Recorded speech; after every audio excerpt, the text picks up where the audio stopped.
नमस्कार। आज हम संगम के आयोजन पर बात करेंगे।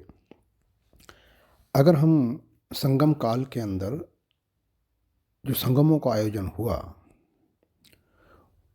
उसके विषय में जानते हैं, तो ये पाते हैं कि संगमों की जो संख्या है वो निश्चित रूप से हम बता नहीं सकते, उनके बारे में कुछ कहा नहीं जा सकता। किंतु पांड्य शासकों के संरक्षण में संपन्न 3 संगमों के अस्तित्व का पता हमें इरेनार एपोरुल विरचित भाष्य की भूमिका से पता लगता है। प्राचीन तमिल परंपराओं से विदित होता है कि इन संगमों का गठन राजधानी मदुरा एवं कपाटपुरम में किया गया। तो जो 3 संगमों का आयोजन हुआ, उनको हम इस तरह से समझ सकते हैं। सबसे पहले बात करते हैं प्रथम संगम की। इसका आयोजन पांड्य शासक माकीर्ति की प्रेरणा से पांड्यों की प्राचीन राजधानी मदुरा में हुआ था। इसके प्रमुख आचार्य अगस्त्य ऋषि थे, जिन्हें दक्षिण भारतीय भूभागों में कृषि प्रधान आर्य संस्कृति का प्रसार करने का श्रेय दिया जाता है।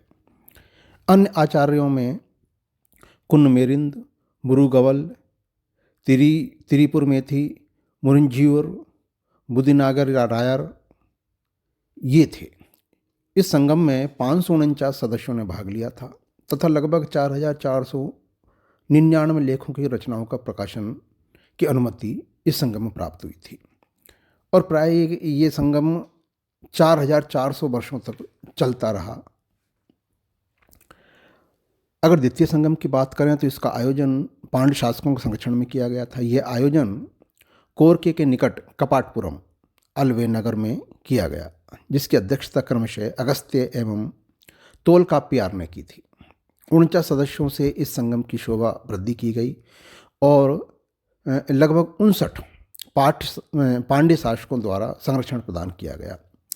3700 कवियों की रचनाओं के प्रकाशन की स्वीकृति प्राप्त हुई। इस काल के महत्वपूर्ण प्रकाशित ग्रंथों में अगस्त्यम, तोलकाप्पियम, मापुराणम, कालिव्यालमाले तथा क्रूक विशेष रूप से उल्लेखनीय है, किंतु इसमें मात्र तोलकाप्पियम ही अवशिष्ट है, जिसमें व्याकरण का मानक ग्रंथ माना जाता है। इसकी रचना का श्रेय अगस्त्य ऋषि के ही शिष्य तोलकाप्पियार को दिया जाता है। इन दोनों के अतिरिक्त मुदिनागरयार, मुरुगवल, इरुद्रयूर तथा कुन्नमेरिंद आदि काव्याचार्यों ने इस संगम को संचालित किया। प्राचीन तमिल परंपरा के अनुसार प्राचीन मदुरा के ही समान कपाटपुरम भी समुद्र में विलीन हो गया है। अब अगर तृतीय संगम की बात करें तो इस संगम का आयोजन प्रथम संगम के आयोजन केंद्र स्थल मदुरा से भिन्न वेंगई नदी के किनारे किया गया था। इसमें संकलित समस्त रचना आज भी उपलब्ध है। इनकी संख्या 49 थी तथा 449 कवियों की रचनाओं के प्रकाशन की अनुमति प्रदान की गई।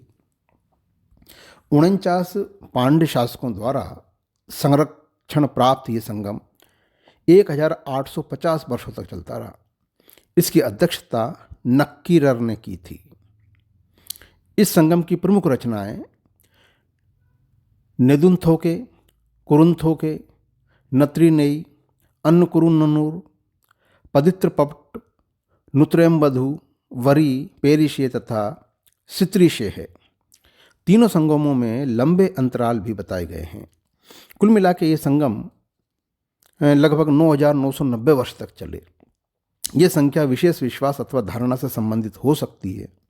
इतनी लंबी अवधि केवल संगम साहित्य को की प्राचीनता की गरिमा प्रदान करने के उद्देश्य से आरोपित हो सकती है।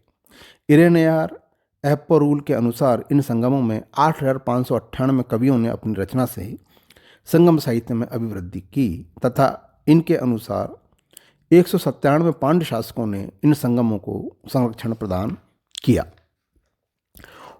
उक्त संगमों से संबंधित अतिरंजनापूर्ण उल्लेखों ने इन्हें इतिहासकारों की दृष्टि में काल्पनिक बना दिया है। संगमकालीन जो विवरण है वो अनैतिहासिक एवं अविश्वसनीय प्रतीत होते हैं। जैसे संगम से संबंधित सभी तथ्यों का संगम ग्रंथों में अनुल्लेख है और ऐसे उल्लेखों का विवरण इनके बाद के ग्रंथों में मिलता है। संगम काल की राजनीतिक एवं सामाजिक परिस्थितियां ऐसी उत्कृष्ट नहीं रही कि उच्च स्तरीय विद्व गोष्ठियों का आयोजन किया जा सके।